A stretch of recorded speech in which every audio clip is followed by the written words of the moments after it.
नमस्कार. आज मराठी राजभाषा दिन म्हणजेच कुसुमाग्रज यांची जयंती. जाणून घेऊया त्यांच्याबद्दल थोडेसे. सरस्वतीच्या साहित्य मंदिरातील दैदिप्यमान रत्न म्हणून ज्यांचा उल्लेख केला जातो ते कुसुमाग्रज. त्यांचं खरं नाव गजानन रंगराज शिरवाडकर असं आहे, पण ते दत्तक गेल्यामुळे त्यांचं नाव बदललं आणि विष्णू वामन शिरवाडकर या नावानं त्यांना ओळखलं जाऊ लागलं. त्यांचा जन्म झाला तो एका शेतकरी कुटुंबात 27 फेब्रुवारी 1912 रोजी. तो दिवस जागतिक मराठी भाषा दिन म्हणून साजरा केला जातो.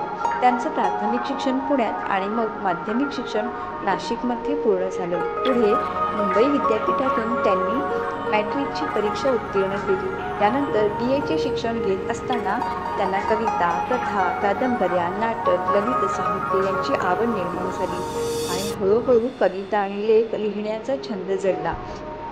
1932 सालच्या काळाराम मंदिर सत्याग्रहात सहभाग घेतला होता. याच वेळेस विविध नियतकालिकांमध्ये आणि वृत्तपत्रांचे संपादक म्हणून ते कार्यरत होते. पत्रकारितेच्या निमित्ताने त्यांचं मुंबईत येणं झालं आणि त्यांची भेट घडली ती मुंबई मराठी साहित्य संघाचे डॉ. ना. भालेराव यांच्याशी. त्यांनी शिरवाडकरांना नाटक लिहिण्यास प्रवृत्त केले.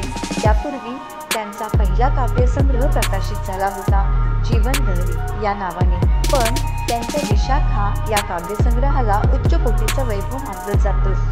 मराठी माती, स्वगत, हिमरेषा यांसारख्या काव्यसंग्रहांसाठी त्यांना राज्य पुरस्कारही मिळाले. काव्यसंग्रहांप्रमाणेच त्यांनी कादंबरी आणि नाटक लेखनही केले. त्यांची पहिली कादंबरी वैष्णव आणि पहिलं नाटक दूरच गेले. या व्यतिरिक्त ययाती आणि देवयानी, वीज म्हणाली धरतीला आणि साहित्य अकादमी पुरस्कार प्राप्त इतिहास रचणारा नटसम्राट. आपण कसं काय विसरू शकतो? गणपतराव बेलवलकरांची भूमिका साकारणारे श्रीराम लागूंपासून ते नाना पाटेकरांपर्यंतचे प्रत्येक नट नटसम्राट म्हणून प्रसिद्ध झाले.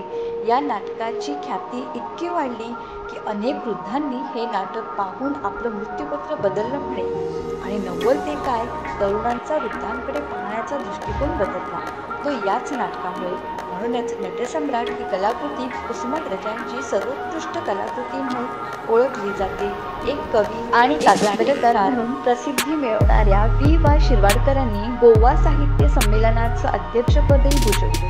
तर 1970 सालच्या कोल्हापूरच्या 51व्या मराठी नाट्य संमेलनाचं अध्यक्षपद भूषवलं. इतकंच काय तर 1990 साली पहिल्या जागतिक मराठी परिषदेचं अध्यक्षपदही त्यांचीच निवड झाली.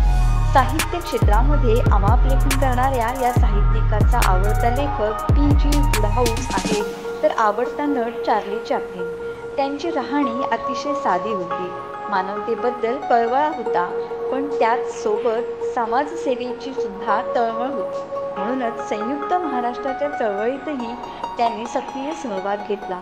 अनेकांच्या आयुष्यात कधी साहित्यात तर कधी शिक्षण क्षेत्रात मार्गदर्शकाची भूमिका बजावली.